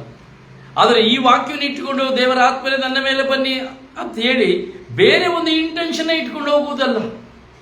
ನನಗೆ ರೋಗ ಸೌಖ್ಯ ಆಗಬೇಕು, ನನಗೆ ಸಮಸ್ಯೆ ಇದೆ, ನನಗೆ ಬಂಧನ ಬಿಡಿಸಬೇಕು, ನನ್ನ ಮೇಲೆ ಬನ್ನಿ ದೇವರ ಆತ್ಮನೇ, ಒಂದು ದಿನಕ್ಕಿದಲ್ಲಿ ದೇವರ ಆತ್ಮನೇ ನನ್ನ ಮೇಲೆ ಬಂದಿರಿ ಅಂತ ಹೇಳ್ಬಿಟ್ರೆ, ಅರ್ಧ ಗಂಟೆ ಕೂತ್ಕೊಂಡು ದೇವರ ಆತ್ಮ ನನ್ನ ಮೇಲಿದೆ, ದೇವರ ಆತ್ಮ ನನ್ನ ಮೇಲಿದೆ ಅಂತ ಹೇಳಿಬಿಟ್ರೆ, ಒಂದು ದಿನಕ್ಕೆ ಕೆಲಸ ಏನೋ ಮಾಡ್ಕೊಂಡಿದೆ, ಒಂದು ದಿನವೆಲ್ಲ ಅದೇ ವಾಕ್ಯನ ಅವರು ಹೊಡಿತಾ ಇದ್ರೆ ದೇವರ ಆತ್ಮ ನನ್ನ ಮೇಲೆ ಬಂದ್ಬಿಡ್ತಾರ, ನಿನ್ನ ಮೇಲೆ ಬಂದ್ಬಿಡ್ತಾರ? ಖಂಡಿತ ಬರೋದಿಲ್ಲ. ಯಾಕೆಂದ್ರೆ ನನಗೆ ಪಶ್ಚಾತ್ತಾಪವಿಲ್ಲ. ನನಗೆ ಪಾಪ ಜೀವನಕ್ಕೆ ನಾನು ದೂರ ಆಗಬೇಕು. ಪಶ್ಚಾತ್ತಾಪ ಪಟ್ಟು ಪಾಪ ಜೀವನದಿಂದ ದೂರ ಆಗಬೇಕು, ದೇವರಿಗೆ ಅಭಿಮುಖರಾಗಬೇಕು, ಶುಭ ಸಂದೇಶದಲ್ಲಿ ವಿಶ್ವಾಸ ಬಿಡಬೇಕು. ಹೌದು, ಯೇಸುವೇ ಪ್ರಭು, ಅವರಿಂದಲೇ ನನಗೆ ಜೀವದ, ಅವರೇ ಯೇಸುವೆ ನಿತ್ಯ ಜೀವವಾಗಿದ್ದಾರೆ. ಯೇಸುವಿನ ದೃಢ ವಿಶ್ವಾಸವಿರಬೇಕು. ನಾವು ನೋಡ್ತೇವೆ, ದೈವ ವಚನಗಳನ್ನು ನಾವು ನೋಡ್ತೇವೆ. ಸಂತ ಪೌಲರು ಹೇಳ್ತಾರೆ ಯಾಕೋಬನಿಗೆ ಬರೆದ ಪತ್ರದಲ್ಲಿ, ಸತ್ಕ್ರಿಯೆಗಳಿಲ್ಲದ ವಿಶ್ವಾಸ ಸತ್ತ ವಿಶ್ವಾಸ. ಸತ್ಕ್ರಿಯೆಗಳೇ ಇಲ್ಲ. ನೀನು ಎಷ್ಟು ಸ್ತುತಿಸಿದ್ರೆ, ನಾನು ಎಷ್ಟು ಸ್ತುತಿಸಿದ್ರೆ, ಎಷ್ಟು ನಿಮ್ಮ ಮುಂದೆ ನಿಂತ್ಕೊಂಡು ನಾನು ಫೇಸ್ಬುಕ್ ಅಲ್ಲೋ ಯೂಟ್ಯೂಬಲ್ಲೋ ಎಲ್ಲಿಯೋ ನಿಂತ್ಕೊಂಡು ಎಷ್ಟು ಶುಭ ಸಂದೇಶ ಸಾರಿದ್ರೆ ಏನು ಪ್ರಯೋಜನವಿಲ್ಲ. ಯಾವ ಪ್ರಯೋಜನಗಳು ಇಲ್ಲ. ಸತ್ಕ್ರಿಯೆಗಳೇ ಇಲ್ಲ, ಒಳ್ಳೆಯದಿಲ್ಲ, ಸ್ವಾರ್ಥ, ನಾನು, ನನ್ನದು, ನನ್ನವರು, ನನಗೆ ಮಾತ್ರ, ನಮಗೆ ಮಾತ್ರ ಇಲ್ಲ. ಶುಭ ಸಂದೇಶದಲ್ಲಿ ವಿಶ್ವಾಸವಿಲ್ಲ, ಪ್ರಾರ್ಥನೆಯಲ್ಲಿ ವಿಶ್ವಾಸವಿದೆ, ಬ್ರದರ್ಗಳ ಮೇಲೆ ವಿಶ್ವಾಸ ಇದೆ, ಪಾದಗಳ ಮೇಲೆ ವಿಶ್ವಾಸ ಇದೆ, ಧ್ಯಾನ ಮಂದಿರದಲ್ಲಿ ವಿಶ್ವಾಸ ಇದೆ, ಶುಭ ಸಂದೇಶದಲ್ಲಿ ವಿಶ್ವಾಸವಿಲ್ಲ. ದೇವರು ಶುಭ ಸಂದೇಶದ ಮೂಲಕವಾಗಿ ನನ್ನೊಡನೆ ಮಾತನಾಡುತ್ತಾರೆ ಎಂಬ ವಿಶ್ವಾಸವಿಲ್ಲ. ಕೇವಲ ಆ ವಚನಗಳು, ನಾವು ಧ್ಯಾನಿಸುವ ವಚನಗಳು ಒಂದು ಮ್ಯಾಜಿಕ್ ಆಗಿ ಪರಿವರ್ತನೆ ಹೊಂದಬೇಕೆಂಬುದಾಗಿ ನಾವು ಚಿಂತಿಸ್ತೇವೆ. ದೇವರ ವಾಕ್ಯಗಳು ಮ್ಯಾಜಿಕ್ ಆಗಿ ಬದಲಾವಣೆ ಆಗಬೇಕೆಂಬುದಾಗಿ ನಾವು ಚಿಂತಿಸ್ತೇವೆ. Praise the Lord, hallelujah. ಪ್ರಿಯರೇ, ಪಶ್ಚಾತ್ತಾಪ ನಮಗೆ ಬೇಕು. ಪಶ್ಚಾತ್ತಾಪ ಪಡಬೇಕು. ಪಶ್ಚಾತ್ತಾಪ ಪಟ್ಟು ಪಾಪಕ್ಕೆ ವಿಮುಖರಾಗಿ ದೇವರಿಗೆ ಅಭಿಮುಖರಾಗಿ ಸ್ವರ್ಗ ಸಾಮ್ರಾಜ್ಯವು ಸಮೀಪಿಸಿತು. ನೋಡಿ, ಅದು ವಿಭಿನ್ನವಾದಂಥ ಇನ್ನೊಂದು ವಾಕ್ಯ. ಪಶ್ಚಾತ್ತಾಪ ಪಟ್ಟು ಪಾಪಕ್ಕೆ ವಿಮುಖರಾಗಿ ದೇವರಿಗೆ ಅಭಿಮುಖರಾಗಿರಿ, ಸ್ವರ್ಗ ಸಾಮ್ರಾಜ್ಯವು ಸಮೀಪಿಸಿತು. ಅದೇನಪ್ಪ, ಎಲ್ಲಪ್ಪ ಸಮೀಪಿಸಿತು ಸ್ವರ್ಗ ಸಾಮ್ರಾಜ್ಯ? ಯಾವುದನ್ನ ಕುರಿತು ಈ ವಾಕ್ಯ ಹೇಳ್ತಾ ಇದೆ? ಪ್ರಿಯರೇ, ಪಶ್ಚಾತ್ತಾಪ ಪಟ್ಟು ಸರಿಯಾಗಿ ಧ್ಯಾನಿಸಿ, ಪಶ್ಚಾತ್ತಾಪ ಪಟ್ಟು ಪಾಪಕ್ಕೆ ವಿಮುಖರಾಗಿ ದೇವರಿಗೆ ಅಭಿಮುಖರಾಗಿರಿ, ಸ್ವರ್ಗ ಸಾಮ್ರಾಜ್ಯವು ಸಮೀಪಿಸಿತು ಎಂಬುದಾಗಿ ಮತ್ತಾಯನ ಶುಭ ಸಂದೇಶದಲ್ಲಿ ನಾವು ನೋಡುತ್ತೇವೆ. ಏನು ಸ್ವರ್ಗ ಸಾಮ್ರಾಜ್ಯ ಸಮೀಪಿಸಿತು? ಪ್ರಿಯರೇ, ಇದರ ಅರ್ಥ, ಗೂಢಾರ್ಥ, ಸ್ವರ್ಗ ಸಾಮ್ರಾಜ್ಯ ಸಮೀಪಿಸಿದೆ ಅಂದರೆ ಯೇಸು ಸ್ವಾಮಿ ನಮಗೆ ಸಮೀಪವಾದ ಸ್ವರ್ಗವೇ ಅವರು. ಯೇಸು ಸ್ವರ್ಗವೇ ಅವರಾಗಿದ್ದಾರೆ. ಸ್ವರ್ಗವು ನನ್ನಲ್ಲಿ ಸಮೀಪಿಸಿ, ನನ್ನ ಹತ್ತಿರ, ಸ್ವರ್ಗ ರಾಜ್ಯವು ನನ್ನ ಹತ್ತಿರ, ಅದು ಯೇಸುವೆ ನನ್ನ ಹತ್ತಿರ, ನಿನ್ನ ಹತ್ತಿರ. ಸ್ವರ್ಗ ಸಾಮ್ರಾಜ್ಯದ ಅಧಿಪತಿ ಯಾರು? ಸ್ವರ್ಗ ಸಾಮ್ರಾಜ್ಯವೇ ಪ್ರಭು ಯೇಸು. ಅವರೇ ನಿನ್ನೊಂದಿಗೆ ಸಮೀಪಿಸುತ್ತಾರೆ, ನಿನ್ನಲ್ಲಿ ವಾಸ ಮಾಡುತ್ತಾರೆ, ನಿನ್ನಲ್ಲಿ ಅವರು ವಾಸ ಮಾಡುತ್ತಾರೆ. ವಾಸ ಮಾಡುವಾಗ ಅವರು ನಿನ್ನನ್ನು ಮುನ್ನಡೆಸುತ್ತಾರೆ, ಅವರು ನಿನ್ನನ್ನು ಸಾಧನವಾಗಿ ಉಪಯೋಗಿಸುತ್ತಾರೆ, ಅವರಿಗೆ ಇಷ್ಟ ಬಂದ ಕಡೆ ನಿನ್ನನ್ನು ಮುನ್ನಡೆಸುತ್ತಾರೆ, ತನ್ನ ಕೃಪೆಗಳಿಂದ ನಿನ್ನನ್ನು ತುಂಬುತ್ತಾರೆ, ನಿನ್ನನ್ನು ಪ್ರಬಲವಾಗಿ ಅವರು ಉಪಯೋಗಿಸುತ್ತಾರೆ, ಪ್ರವಾದಿಯಾಗಿ ನಿನ್ನನ್ನು ಮಾರ್ಪಡಿಸುತ್ತಾರೆ, ನಿನ್ನ ಮೂಲಕವಾಗಿ ಅದ್ಭುತಗಳನ್ನು ಮಾಡುತ್ತಾರೆ, ನಿನ್ನ ಮುಖಾಂತರವಾಗಿ ಅನೇಕ ಮಹಿಮೆಯನ್ನು ಅವರು ಪ್ರಕಟಿಸುತ್ತಾರೆ. ಯೇಸು ನಿನ್ನ ಹತ್ತಿರವಾಗುವಾಗ, ಸ್ವರ್ಗ ಸಾಮ್ರಾಜ್ಯವಾಗಿರುವ ಪ್ರಭು ಯೇಸು ನಿನ್ನ ಬಳಿ ಬರುವಾಗ, ಸ್ವರ್ಗ ಸಾಮ್ರಾಜ್ಯವಾಗಿರುವ ಪ್ರಭು ಯೇಸು ನನ್ನ ಬಳಿ ಬರಬೇಕಾದ್ರೆ ನಾನು ಪಶ್ಚಾತ್ತಾಪ ಪಡಬೇಕು. ನನ್ನ ಪಾಪಗಳನ್ನು ನಾನು ನೋಡಬೇಕು, ನನ್ನ ಹಳೆಯ ಪಾಪಗಳನ್ನು ನಾನು ಲೆಕ್ಕಿಸಬೇಕು. ಹಳೆಯ ಪಾಪಗಳನ್ನ ಬಿಟ್ಟುಬಿಡ್ತೇವೆ, ನಾವು ನೋಡ್ತೇವೆ. ಸಿರಾಕನ ಗ್ರಂಥ 17ನೇ ಅಧ್ಯಾಯದಲ್ಲಿ ನಾವು ನೋಡ್ತೇವಲ್ಲ, ನಿನ್ನ ಹಳೆಯ ಪಾಪಗಳಿಗಾಗಿ ನೀನು ಪಶ್ಚಾತ್ತಾಪ ಪಡು. ಹಳೆಯ ಪಾಪ ಗೋವಿಂದ, ಅದು ಬಿಟ್ಟೋಯ್ತು, ಅದು ಜ್ಞಾಪಕನೇ ಇಲ್ಲ. ಹೊಸ ಪಾಪ. ಪ್ರಿಯರೇ, ನಮ್ಮ ಜೀವಿತದಲ್ಲಿ ನಾವೆಲ್ಲ ವಿಶ್ವಾಸಿಗಳು, ಖಂಡಿತವಾಗಿ ಎಲ್ಲರಿಗೂ ಮನಸ್ಸಿದೆ. ಈ ಪವಿತ್ರಾತ್ಮನ್ನು ಪಡೆದುಕೊಳ್ಬೇಕಂತ ಅಭಿಲಾಷೆ ತುಂಬ ಜನರಿಗಿದೆ. ಅದರಲ್ಲಿಯೂ ಕರೆಸ್ಮೆಟಿಕ್ ಗ್ರೂಪ್ ಅಲ್ಲಿ ಇರುವಂತಹ ಕರಿಸ್ಮೆಟಿಕ್ ಪ್ರೇಯರ್ ಗ್ರೂಪಿನಲ್ಲಿರುವಂತಹ ಪ್ರತಿಯೊಬ್ಬರಿಗೂ ಈ ಪವಿತ್ರಾತ್ಮನೆ ಬೇಕು ಎಂಬುದಾಗಿ ಆಶೆ ಇದೆ. ಆದರೆ ಅದಕ್ಕಾಗಿ ತವಕ ಪಡುವುದಿಲ್ಲ. ಕೇವಲ ಧ್ಯಾನ, ಪ್ರಾರ್ಥನೆ, ಶುಭ ಸಂದೇಶ, ವಾಕ್ಯ ಇದರಲ್ಲೇ ಇದ್ದು ಬಿಡ್ತಾರೆ. ಜೀವನದಲ್ಲಿ ಬದಲಾವಣೆ ಆಗುವುದಿಲ್ಲ. ಬದಲಾವಣೆ ಆಗಬೇಕು. ಪವಿತ್ರಾತ್ಮವತ್ತ ಜೀವಿತ ಅಂದರೆ ಪ್ರಿಯರೇ, ನಾನು ನೀವು ಎಣಿಸುವುದಲ್ಲ ಪ್ರಿಯರೇ, ಅದು ತುಂಬಾ ಶಿಖರವಾದದ್ದು, ನಿಗೂಢವಾದದ್ದು, ಅದು ಪ್ರತ್ಯೇಕಿಸಲ್ಪಟ್ಟಂಥದ್ದು. ಪವಿತ್ರ ಆತ್ಮರು ಅಂದರೆ ಅದು ತುಂಬಾ ನಿಗೂಢವಾದದ್ದು, ಅದು ಪ್ರತ್ಯೇಕಿಸಲ್ಪಟ್ಟದ್ದು. ನಾವು ಸರಿಯಾಗಿ ಅರ್ಥ ಮಾಡ್ಕೊಳ್ಬೇಕು. ಪ್ರಭು, ನಾವು ಹೇಳಿದ್ದೇವೆ, ಪ್ರಭು ಅಂದ್ರೆ ಏನು ಅರ್ಥ? ಆತ್ಮರು ಎಂಬುದಾಗಿ ಅರ್ಥ. ಪ್ರಭು ಯೇಸು ಎಂಬುದಾಗಿ ಹೇಳ್ತೇವೆ. ಪ್ರಭು ಯೇಸು ಅಂದ್ರೆ ಆತ್ಮದಿಂದ ತುಂಬಿರುವಂತಹ ಯೇಸುವನ್ನ ಹೇಳು, ಆತ್ಮದಿಂದ ತುಂಬಿರುವವರು, ಸ್ವರ್ಗರಾಜ್ಯವಾದವರು, ಇದನ್ನೇ ಅದರ ಅರ್ಥ ಪ್ರಭು ಎಂಬುದಾದರೆ. ಪ್ರಭು ಎಂದರೆ ಆತ್ಮರು. ಪ್ರಿಯರೇ, ನಮ್ಮ ಜೀವಿತದಲ್ಲಿ ನಾವು ಪಶ್ಚಾತ್ತಾಪದಲ್ಲಿ ಹೋಗಬೇಕು. ನಾವೆಲ್ಲರೂ ಪಾಪಿಗಳೇ, ನಾನು ನೀವೆಲ್ಲ ಬಲಹೀನರೇ, ಪಾಪಿಗಳು. ಆದರೂ ಸಹ ಪಶ್ಚಾತ್ತಾಪ ಖಂಡಿತ ನಮ್ಮಲ್ಲಿ ಬರ್ತದೆ. ಆ ಪಶ್ಚಾತ್ತಾಪದಲ್ಲಿ ಮಾತ್ರವೇ ನಾವು ದೇವರ ಮುಂದೆ ಕುಳಿತುಕೊಳ್ಳಿಕ್ಕೆ ಸಾಧ್ಯ, ದೇವರನ್ನು ನಮ್ಮ ಸ್ವಂತವಾಗಿಸಿಕೊಳ್ಳಿಕ್ಕೆ ಸಾಧ್ಯ. ಪಶ್ಚಾತ್ತಾಪವಿಲ್ಲದೆ ದೇವರನ್ನು ಸ್ವಂತವಾಗಿಸಿಕೊಳ್ಳಿಕ್ಕೆ ಆಗುದಿಲ್ಲ. ನೋಡಿ, ಪಶ್ಚಾತ್ತಾಪ ಪಡುವಂತ ವ್ಯಕ್ತಿಗಳನ್ನು ನೋಡ್ತೀವಿ. ಯೇಸು ಸ್ವಾಮಿ ಮರಣ ಶಿಕ್ಷೆಗೆ ಹೋಗುವುದಕ್ಕೆ ಮುಂಚಿತವಾಗಿ ಪೇತ್ರ ಯೌವನರನ್ನು ಅವ್ರು ಏನ್ ಹೇಳ್ತಾರೆ? ಸ್ವಾಮಿ, ನಮ್ಮ ಪ್ರಾಣ ಹೋದ್ರು ಸರಿ, ನಾವು ನಮ್ಮ ಪ್ರಾಣ ಕಳ್ಕೊಂಡ್ರು ಸರಿನೇ, ನೀವು ಪ್ರಾಣ ಬಿಡ್ಲಿಕ್ಕೆ ನಾವು ಬಿಡೋದಿಲ್ಲ. ನಮ್ಮ ಪ್ರಾಣವನ್ನು ಕೊಡ್ತೇವೆ ಹೊರತು ನಿಮಗೆ ಏನು ಆಗಲಿ ಈಗ ನಾವು ಬಿಡೋದಿಲ್ಲ ಎಂಬುದಾಗಿ ಹೇಳ್ತಾರೆ. ಆಗ ಯೇಸು ಸ್ವಾಮಿ ಹೇಳ್ತಾರೆ, ಅಯ್ಯೋ ಪೇತ್ರ, ಈ ರಾತ್ರಿ 3 ಬಾರಿ ಕೋಳಿ ಕೂಗೋದಕ್ಕೆ ಮುಂಚಿತವಾಗಿ ನೀನು ನನ್ನನ್ನು ಅರಿಯೇ ಎಂಬುದಾಗಿ ಹೇಳಿಬಿಡ್ತೀಯ ಎಂಬುದಾಗಿ. ಅಲ್ಲಿ ಮರೆತು ಬಿಟ್ರು, ಯೇಸುನ ಮರೆತು ಬಿಟ್ರು, ಈ ಕಡೆ ಶಿಷ್ಯನ ಮರೆತು ಬಿಟ್ಟ. ಆದರೆ ಈ 3 ಬಾರಿ ಅವರು ನಿರಾಕರಿಸುವ ತನಕ ಜ್ಞಾಪಕಕ್ಕೆ ಬರಲೇ ಇಲ್ಲ. ಕೋಳಿ ಕೂಗಿತ್ತು, ಕೋಳಿ ಕೂಗುವಾಗ ಜ್ಞಾಪಕಕ್ಕೆ ಬಂತು.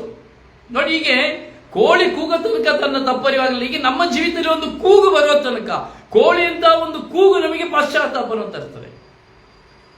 ಕೋಳಿ ಅಂತ ಕೂಗು ಅದು ವ್ಯಕ್ತಿಯ ರೂಪದಲ್ಲಿ ಬರೋದು. ನೀನು ಇಂಥ ಕೆಲಸ ಮಾಡಿಬಿಟ್ಟಲ್ಲ, ನೀನು ಇಂಥದ್ದು ಮಾಡಿಬಿಟ್ಟಲ್ಲ ಎಂಬುದಾಗಿ ಸಮಾಜದಲ್ಲಿ, ನಾವಿರುವ ಸ್ಥಳದಲ್ಲಿ, ಮನೆಯಲ್ಲಿ, ವಿಚಾರಣೆಯಲ್ಲಿ ಒಂದು ನೀನು ಕೆಲಸ ಮಾಡಿಬಿಟ್ಟಿಯಲ್ಲ ಎಂಬುದಾಗಿ ಒಂದು ಕೋಳಿ ಕೂಗಿನ ಒಂದು ಶಬ್ದ ನಮ್ಮ ಕಿವಿಗೆ ಬರುವಾಗ, ನೀನು ಇಂಥ ಪಾಪ ಮಾಡಿಬಿಟ್ಟಲ್ಲ ಎಂದು ಹೇಳುವಾಗ ನಮಗೆ ಪಶ್ಚಾತ್ತಾಪ ಪ್ರಾರಂಭವಾಗ್ತದೆ. ಹಾಗೆ ನಾವು ನೋಡ್ತೇವೆ. ಅದೇ ಯೇಸು ಸ್ವಾಮಿಯಲ್ಲಿ 12 ಜನರಲ್ಲಿ ಒಬ್ಬನಾಗಿದ್ದಂತಹ ಇಸ್ಕರಿಯೋತ ಯೂದ, ಯೇಸು ಸ್ವಾಮಿಯನ್ನ ಬೆಳ್ಳಿ ಕಾಸಿಗೆ ಮಾರಿಬಿಟ್ಟ. ಅವನು ಮಾರಲಿಲ್ಲ. ಸರಿಯಾಗಿ ನಾವು ಧ್ಯಾನಿಸುವುದಾದರೆ ಈ ಬೈಬಲ್ನ ಈ ಪ್ರಭು ಯೇಸುವಿನ ಜೀವನದ ಪಯಣಕ್ಕೆ ಅವನೇ ನಾಯಕ. ಆ ಇಸ್ಕರಿಯೋತ ಯೂದ ಇಲ್ಲ ಎಂಬುದಾದರೆ ಯೇಸುವಿನ ಚರಿತ್ರೆ ಇಲ್ಲ. ದೇವರು, ನಾವು ನೋಡ್ತೇವೆ, ಯೆಶಾಯ ಪ್ರವಾದನೆಯಲ್ಲಿ ಇಸ್ಕರಿಯೋತ ಯೂದನ ಬಗ್ಗೆ ಹೇಳಲ್ಪಟ್ಟಿದೆ. ದೇವರು ಯೇಸುವಿಗಾಗಿಯೇ ಆಯ್ಕೆ ಮಾಡಿಕೊಂಡಂತಹ ವ್ಯಕ್ತಿ. ನಮ್ಮ ಜೀವಿತದಲ್ಲಿ 2000 ವರ್ಷಗಳಿಂದ ಇಸ್ಕರಿಯೋತ ಯೂದನ ಬಗ್ಗೆ ನಾವು ನೋಡ್ತೇವೆ. ಅವನ ಬಗ್ಗೆ ನಾವು ಹಲವಾರು ವಿಷಯದಲ್ಲಿ ನಾವು ಹೇಳ್ತೇವೆ, ತಪ್ಪನ್ನು ಹೇಳ್ತೇವೆ, ನಾವು ಏನೇನೋ ನಿರೀಕ್ಷೆ ಮಾಡ್ತೇವೆ. ಹಲವಾರು ಜನ ಹಲವಾರು ವಿಧದಲ್ಲಿ ಹೇಳ್ತಾರೆ. ಆದರೆ ಈ ಇಸ್ಕರಿಯೋತ ಯೂದನನ್ನ ಆದಿಯಲ್ಲಿ ದೇವರು ಅವಾಗಲೇ ಆರಿಸಿಕೊಂಡಿದ್ರು, ಅವನ ಮೂಲಕವಾಗಿ ಹಿಡಿದೊಪ್ಪಿಸಬೇಕೆಂಬುದಾಗಿ.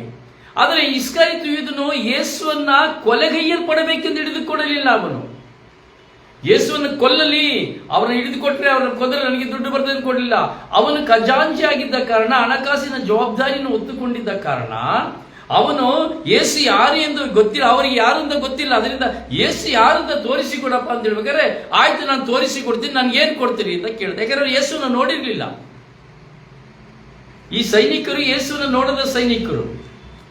ಹಾಗೆ ಹೊರತವಾಗಿ ನೀವು ಯೇಸು ಎಲ್ಲಿರ್ತಾರೆ ತೋರಿಸ್ಕೊಡ್ತೀನಿ ಅಂದಾಗ, ಆಯ್ತು ನಾನು ತೋರಿಸ್ಕೊಡ್ತೀನಿ. ಆದರೆ ಯೇಸುವನ್ನ ಕೊಲ್ಲುತ್ತಾರೆ, ಯೇಸುವನ್ನ ಕೊಲ್ಲಿಕ್ಕಾಗಿ ನೀನು ತೋರಿಸ್ಕೊಡು, ಶಿಲುಬೆಗೆ ಹೊಡಿಲಿಕ್ಕಾಗಿ ತೋರಿಸ್ಕೊಡು, ಅವರನ್ನ ಮರಣದಂಡನೆಗೆ ವಿಧಿಸಲಿಕ್ಕಾಗಿ ತೋರಿಸ್ಕೊಡು ಎಂಬುದಾಗಿ ಹೇಳಿಲ್ಲ. ಹಾಗೆ ಹೇಳಿದರೆ ಖಂಡಿತವಾಗಿ ಇಸ್ಕರಿಯೋತ ತೋರಿಸಿಕೊಡ್ತಾ ಇರಲಿಲ್ಲ. ಈ ಸತ್ಯವನ್ನು ನಾವು ಅರ್ಥ ಮಾಡ್ಕೊಳ್ಬೇಕು, ಈ ಸತ್ಯವನ್ನು ಸರಿಯಾಗಿ ಅರ್ಥ ಮಾಡ್ಕೊಳ್ಬೇಕು. ಆದ್ರೆ ನೋಡಿ, ಯೇಸುವನ್ನ ಹಿಡಿದೊಪ್ಪಿಸಿದ ಬಳಿಕ 30 ಬೆಳ್ಳಿ ನಾಣ್ಯವನ್ನು ತೆಗೆದುಕೊಂಡು ಹೋಗಿ ಮತ್ತೆ ಕೇಳಿ ಅವನನ್ನ ಬಿಸಾಡಿ ಬಿಡ್ತಾನೆ. ಅದನ್ನ ಮುಟ್ಟೋದಿಲ್ಲ. 30 ಬೆಳ್ಳಿ ಕಾಸನ್ನು ಬಿಸಾಡಿ ಬಿಡ್ತಾನೆ. ಬೇಡ ಅಂತ ಬಿಸಾಡಿ ಬಂದು ಬಿಡುತ್ತಾನೆ. ಬಿಸಾಡಿ ಬಂದವನು ಹುಚ್ಚನಾಗುತ್ತಾನೆ. ಅಯ್ಯೋ, ನನ್ನ ಗುರುವನ್ನು ಇದಕ್ಕಾಗಿ ನಾನು ಹಿಡಿದುಕೊಟ್ಟು ಬಿಟ್ಟನಲ್ಲ, ಇವರನ್ನು ಕೊಲ್ಲುತ್ತಾರೆ ಎಂದು ನನಗೆ ಗೊತ್ತಿಲ್ಲವಲ್ಲ, ಅಯ್ಯೋ ನಾನು ಹಿಡಿದುಕೊಟ್ಟಲ್ಲ ಎಂದು ಪಶ್ಚಾತ್ತಾಪದಿಂದ ಗೋಳಾಡ್ತಾನೆ, ಕಣ್ಣೀರು ಸುರಿಸ್ತಾನೆ, ರೋಧಿಸ್ತಾನೆ, ಹುಚ್ಚನಾಗಿ ಹೋಗ್ತಾನೆ. ಹುಚ್ಚನಾಗಿ ಹೋಗ್ತಾನೆ. ನಿಜವಾಗಿ ಎಲ್ಲರಿಗಿಂತ ಪಶ್ಚಾತ್ತಾಪ ಇಸ್ಕರಿಯೋತ ಯೂದನಲ್ಲಿ ಬಂತು. ಆದರೆ ದೇವರು ನನ್ನನ್ನು ಕ್ಷಮಿಸುತ್ತಾರೆ ಎಂಬ ವಿಶ್ವಾಸ ಅವನಲ್ಲಿ ಬರಲಿಲ್ಲ. ಯೇಸು ನನ್ನನ್ನು ಕ್ಷಮಿಸ್ತಾರೆ, ನನ್ನ ಗುರು ನನ್ನನ್ನು ಕ್ಷಮಿಸ್ತಾರೆ ಎಂಬುವಂತ ಯೋಚನೆ ಬರಲೇ ಇಲ್ಲ. ಅವನು ತಾನು ಮಾಡಿದ ದ್ರೋಹ, ಅಯ್ಯೋ ನಾನು ಮಾಡಿಬಿಟ್ಟೆ ಇದನ್ನೇ ಚಿಂತಿಸಿದ. ಆದರೆ ಯೇಸು ತನ್ನನ್ನು ಕ್ಷಮಿಸುತ್ತಾರೆ, ದೇವರು ಕ್ಷಮಿಸುತ್ತಾರೆ ಎಂಬುವಂತ ಅಂದ್ರೆ ಶುಭ ಸಂದೇಶದಲ್ಲಿ ವಿಶ್ವಾಸವಿಡಲಿಲ್ಲ. ಯೇಸು ಕ್ಷಮೆ ಬಗ್ಗೆ ಹೇಳ್ತಾನೆ ಇದ್ರು, ಪ್ರೀತಿ ಬಗ್ಗೆ ಹೇಳ್ತಾ ಇದ್ರು. ಆದರೆ ಯೇಸು ಹೇಳಿದಂತೆ ಯೇಸು ನನ್ನನ್ನು ಕ್ಷಮಿಸ್ತಾರೆ ಎಂಬುದು ಬರಲೇ ಇಲ್ಲ. ಶುಭ ಸಂದೇಶದಲ್ಲಿ ಅವನಿಗೆ ವಿಶ್ವಾಸವಿರಲಿಲ್ಲ. ಅದರಿಂದ ಏನು ಮಾಡಿದ? ತನ್ನ ಪಶ್ಚಾತ್ತಾಪದ ಹೃದಯದಿಂದ ಆ ಪಶ್ಚಾತ್ತಾಪ ನಿಮಿತ್ತವಾಗಿ ಅವನು ಓಡಿದ. ಅಲ್ಲಿ ಬಿದ್ದಿದಂತಹ ಒಂದು ಸತ್ತು ಹೋಗಿದಂತಹ ಪ್ರಾಣಿಯ ಕುತ್ತಿಗೆಗೆ ಕಟ್ಟಿದಂತ ಹಗ್ಗವನ್ನು ತೆಗೆದುಕೊಂಡು ತನ್ನ ಕುತ್ತಿಗೆಗೆ ಹಾಕಿ ಮರದಲ್ಲಿ ನೇಣಾಕಿ ಸತ್ತು ಹೋದ. ಪಶ್ಚಾತ್ತಾಪದಲ್ಲಿ ವಿಧವಿದೆ. ನಾನು ವಿಮುಖನಾಗಬೇಕು. ಮಾಡುವ ಪಾಪವನ್ನೇ ಮಾಡಿ ನಾನು ಅದನ್ನು ಮಾಡ್ತಾ ಇದ್ದೀನಿ, ನನಗೆ ಆಗ್ತಾ ಇಲ್ಲ, ಬಿಡ್ಲಿಕ್ಕೆ ಆಗ್ತಾ ಇಲ್ಲ, ಸಾಧ್ಯ ಇಲ್ಲ. ಪಾಪ ಜೀವನದಿಂದ ವಿಮುಖನಾಗಬೇಕು. ಪಶ್ಚಾತ್ತಾಪ ಸಂಪೂರ್ಣವಾಗಿ ಬರಬೇಕು. ಇಲ್ಲಿ ಬೈಬಲ್ ಶ್ರೀಪುಟನ್ನು ತೆಗೆದುಕೊಳ್ಳಬೇಕಾದರೆ ಇಸ್ಕರಿಯೋತ ಯೂದನಂತೆ ಪಶ್ಚಾತ್ತಾಪ ಪಟ್ಟವರು ಯಾರೂ ಇಲ್ಲ. ಆದರೆ ಅವನು ಯೇಸುವಿನ ವಿಶ್ವಾಸವಿಡಲಿಲ್ಲ, ಯೇಸುವಿನ ವಾಕ್ಯದಲ್ಲಿ ವಿಶ್ವಾಸವಿಡಲಿಲ್ಲ, ಭಯಭ್ರಾಂತನಾದ, ದಿಕ್ಕುಪಾಲಾದ, ಸತ್ತುವಲ್ಲ. ಅದರಿಂದ ಪ್ರಿಯರೇ, ಒಂದು ಪಕ್ಷ ಇಸ್ಕರಿಯೋತನು ಶುಭ ಸಂದೇಶದಲ್ಲಿ ವಿಶ್ವಾಸವಿಟ್ಟು ಯೇಸು ನನ್ನ ಕ್ಷಮಿಸುತ್ತಾರೆ, ಯೇಸುವೇ ಎಂದು ಒಂದೇ ಒಂದು ಪದ ಕೂಗಿದರೆ ಇವತ್ತು ಸ್ವರ್ಗ ರಾಜ್ಯದ ಬೀಗದ ಕೈ ಇಸ್ಕರಿಯೋತ ಯೂದನಿಗೆ ಆಗುತ್ತಾ ಇತ್ತು ಹೊರತು ಪೇತ್ರನಿಗೆ ಆಗ್ತಾ ಇರಲಿಲ್ಲ. ಇವತ್ತು ಇಸ್ಕರಿಯೋತ ಯೂದನಿಗಾಗಿ ದೇವಾಲಯವನ್ನು ಕಟ್ಟಲ್ಪಡುತ್ತಾ ಇತ್ತು. ಇವತ್ತು ಇಸ್ಕರಿಯೋತ ಯೂದನನ್ನ ಎಲ್ಲರೂ ವಿಶ್ವಾಸಿಸ್ತಾ ಇದ್ರು. ಅವನ ವಿಶ್ವಾಸ ಪಶ್ಚಾತ್ತಾಪಕ್ಕೇನೆ ಒಂದು ದೊಡ್ಡ ಮಹತ್ವ ವ್ಯಕ್ತಿ ಆಗ್ತಾ ಇದ್ರು ಇಸ್ಕರಿಯೋತ ಯೂದ. ಆದರೆ ಬಲಹೀನತೆ ನಿಮಿತ್ತವಾಗಿ, ತನ್ನ ತಪ್ಪಿನ ನಿಮಿತ್ತವಾಗಿ ನಾನು ಹೀಗೆ ಮಾಡಿಬಿಟ್ಟನಲ್ಲ ಎಂಬ ಪಶ್ಚಾತ್ತಾಪದಿಂದ ಅವನು ಆತ್ಮಹತ್ಯೆ ಮಾಡಿಕೊಂಡು ಬಿಟ್ಟ. ನಾವು ಚಿಂತಿಸಬೇಕಾದ್ರಿಂದ ಪವಿತ್ರಾತ್ಮನ ಪಡೆದುಕೊಳ್ಳಿಕ್ಕೆ ನಮಗೆ ಬೇಕು ಪಶ್ಚಾತ್ತಾಪ, ಪರಿವರ್ತನೆ. ಕಾಲವು ಪರಿಪಕ್ವವಾಗಿದೆ, ದೇವರ ಸಾಮ್ರಾಜ್ಯವು ಸಮೀಪಿಸಿದೆ. ಪಶ್ಚಾತ್ತಾಪ ಪಟ್ಟು ಪಾಪ ಜೀವನಕ್ಕೆ ವಿಮುಖರಾಗಿ, ದೇವರಿಗೆ ಅಭಿಮುಖರಾಗಿ ಶುಭ ಸಂದೇಶದಲ್ಲಿ ವಿಶ್ವಾಸವಿಡಬೇಕು. ಇದರಿಂದ ಪವಿತ್ರಾತ್ಮನಿಗಾಗಿ ಹಂಬಲಿಸಿರಿ. ಪಶ್ಚಾತ್ತಾಪ ಈ ದಿನಗಳಲ್ಲಿ ನಿಮ್ಮ ಮುಂದೆ ಬಂದಂಥ ಎಲ್ಲ ವಾಕ್ಯಗಳನ್ನು ಕೇಳಿ. ಇದು ಯಾವಾಗಲೂ ಕೇಳುವುದರಲ್ಲಿ ನಿಮ್ಮನ್ನ ಅದು ವಾಕ್ಯ ಪ್ರೇರೇಪಿಸ್ತಾ ಇರ್ತದೆ. ಇವತ್ತು ಕೇಳಿ ತಿರ್ಗಾ ಯಾವುದೋ ಒಂದು ವರ್ಷಕ್ಕೆ ಕೇಳೋದಲ್ಲ. ಕೆಲವು ವಾಕ್ಯಗಳು ನಮ್ಮನ್ನು ಸ್ಪರ್ಶಿಸುವ ವಾಕ್ಯಗಳನ್ನ, ನಮ್ಮನ್ನು ಶಿಲೆಯಾಗಿಸುವಂತಹ ವಾಕ್ಯಗಳನ್ನ ನಾವು ಕೇಳಬೇಕು. ಈ ವಾಕ್ಯಗಳನ್ನು ಕೇಳುವಾಗ ಆ ವಾಕ್ಯಗಳು ನಮ್ಮನ್ನು ಶಿಲೆಯಾಗಿಸ್ತದೆ, ಕಲ್ಲಾಗಿರುವ ನಮ್ಮನ್ನ ಶಿಲೆಯಾಗಿಸ್ತದೆ, ದೇವರಿಗೆ ಮೆಚ್ಚುಗೆ ಆದಂಥ ಒಂದು ಸ್ವರೂಪವಾಗಿ ನಮ್ಮನ್ನು ಮಾರ್ಪಡಿಸ್ತದೆ. ಅದನ್ನು ಆಲಿಸಿ, ಧ್ಯಾನಿಸಿ, ಪ್ರಾರ್ಥಿಸಿ ಪವಿತ್ರಾತ್ಮಭರಿತರಾಗಿ ಮಾಡಲು ನಮ್ಮ ಜೀವನವನ್ನೇ ನಾವು ಪ್ರಭುವಿಗೆ ಸಮರ್ಪಿಸಿ ಪ್ರಾರ್ಥಿಸೋಣ. ದೇವರು ನಿಮ್ಮನ್ನು ಆಶೀರ್ವದಿಸಲಿ. ನಿಮಗಾಗಿ ಪ್ರಾರ್ಥಿಸುವ ನಿಮ್ಮ ಸೇವಕ ಬ್ರದರ್ ರೋಸಾರಿಯೋ ಮಾಡುವ ಪ್ರಾರ್ಥನೆ.